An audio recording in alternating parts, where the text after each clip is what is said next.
Un tā nu sākās ceļojums uz Oslo. Kā ļoti bieži man sākuma punkts ir Zviedrijas vidus, kur es dzīvoju jau 5 gadus. Jā.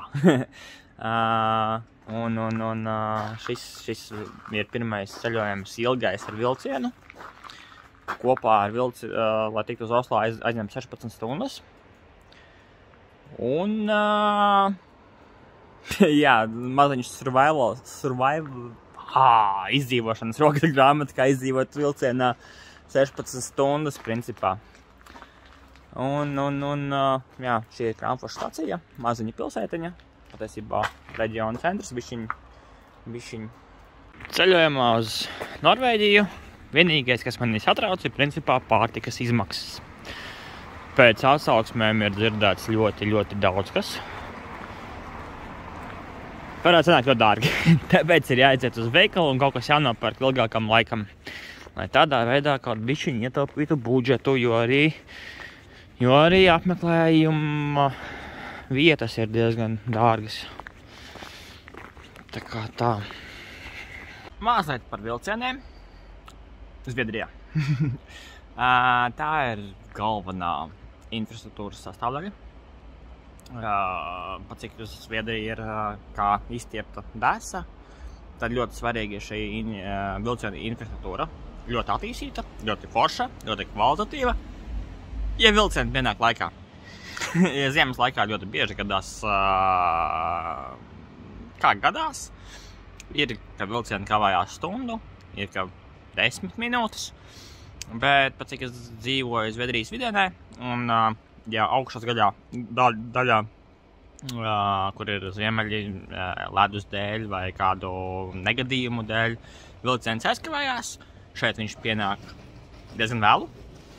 Pāresti viņi pie Stokholmas puses jau piedzen šo laiku. Man ir bijis tā, kad es dodos uz Stokholmu, kaut kādas problēmas ir uz sliedēm, mēs stundu braucam atpakaļ, un tāpat Stokholmā pienākam laikā.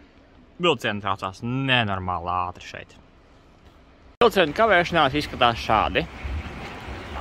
Pirmais vilciens kavējās 10 minūtes, otrais 5. Bet, lai neatbrauktu pārāk agri uz konkrēto staciju, vienmēr var izsekot līdzi mājaslapā. Transport Google palīdzēs atrast šo mājaslapu, ja ir nepieciešamība. Jo ir gadījies arī atbraukt stundu un pat 2 stundas ātrāk. Ir pagājušas... Labi, nav tik traki. Survival tips. Ja katrā vilcienā ir restorāna vagons, bet gadās, ka viņš ir ciet. Un ja ļoti sagribās dzert, var laipni paprasīt pavadonim. Viņš iedos pa brīvu ūdeni. Easy peasy. Pam, pam, pam.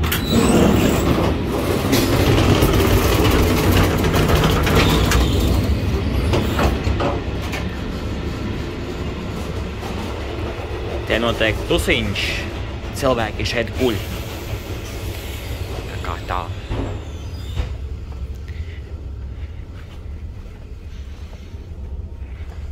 Šis ir guļam vagons. Šeit mums ir gaismas šovs.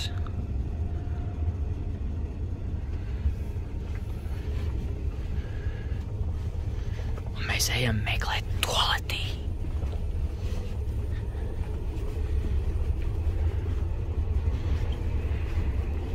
Pilnīgi diskotēka. Un šādi mums izskatās. Vai, te ir aizņemts. Šādi izstās toaletē. Pam, pam, pam.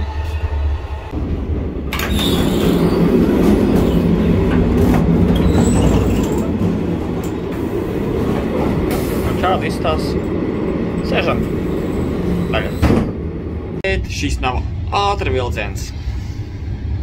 Šis nebrauc pāri pa 300 vai 200 km/h, diemžēl.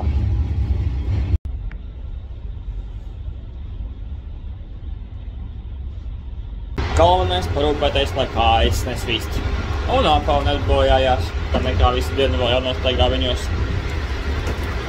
Un, jā. Gulēšanas pozas ir dažādas, paveicās, ja var gulēt caur 2 krēsliem vai caur 4, vai vienkārši, kamēr restorāna vagonis ir ciet, var aiziet uz restorāna vagonu, pagulēt arī, ja kas.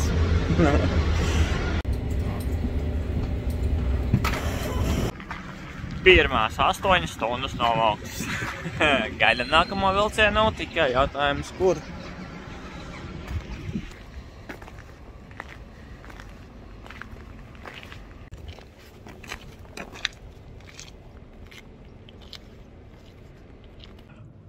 Labu apetīti ar līdz paņemtām pankūkām, dasām, mērcēm, gurķiem un tā tālāk. Spider-Man. Palīgājis iesprūdu. Nē, es vēl nenosauties. Spider-Man. Spider-Man.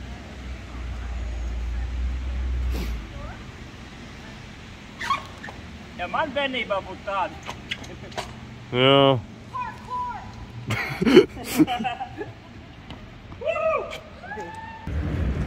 Un beidzot ir paradoksu muzejs. Galvenais mērķis. Edingera kaķis. Kāds tad viņš ir īsti? Bija interesanti, bet nezinu, vai bija to vērts. Droši vien, ka ne.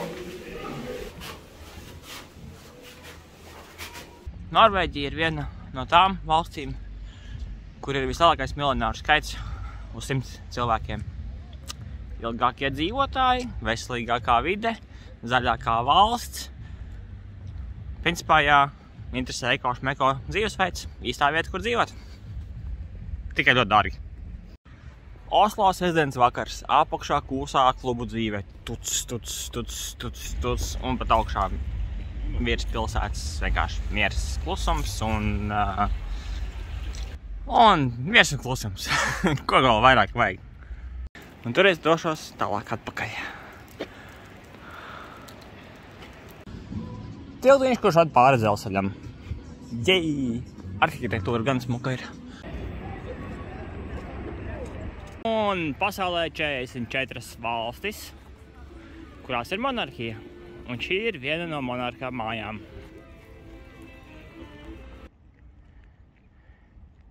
Lai arī liekas, ka pa monarhiju būtu viegli, patiesībā nē. Monarhs ir tas, kas kalpo visiem pārējiem, nevis visi kalpo priekš viņa. Un to ļoti labi parāda valstu dzīves ilgums, jo labāki valsts vadītāji, jo ilgāks dzīves ilgums. Līdzīgi ir arī ar ekonomisko stāvokli. To parāda lētā alkohola patēriņš valstī. Jo nabadzīgāka sabiedrība, jo vairāk tiek patērēts lētais alkohols. Savukārt korupciju ļoti labi parāda ceļi. Jo sliktāks ceļu stāvoklis, jo lielāks korupcijas līmenis valstī. Lielākā daļa transporta ir elektriskais. Ļoti reti sastāvamas dīzeļu mašīnas vai benzīnu mašīnas, kā arī viens no labākajiem piemēriem sabiedriskā transporta izmantošanā. Cik daudz cilvēku izmanto sabiedrisko transportu? Ļoti daudz. Aromātiskais ārsts ar indīgiem ogiem.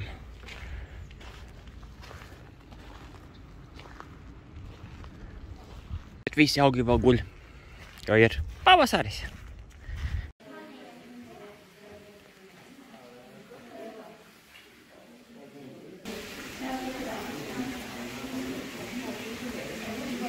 O, reku tās lapas, kā var cilvēks, ka viņas izaug lielas, var cilvēks peldēties. Kāpēc? Smaržīgi. Saldi, medaina, vīna smarža, kas piepilda šo telpu.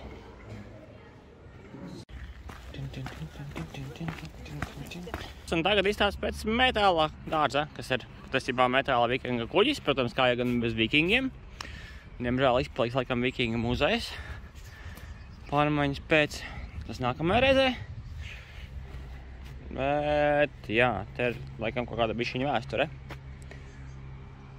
Caur botanisko dārzu aprakstītu vikingu vēsturi.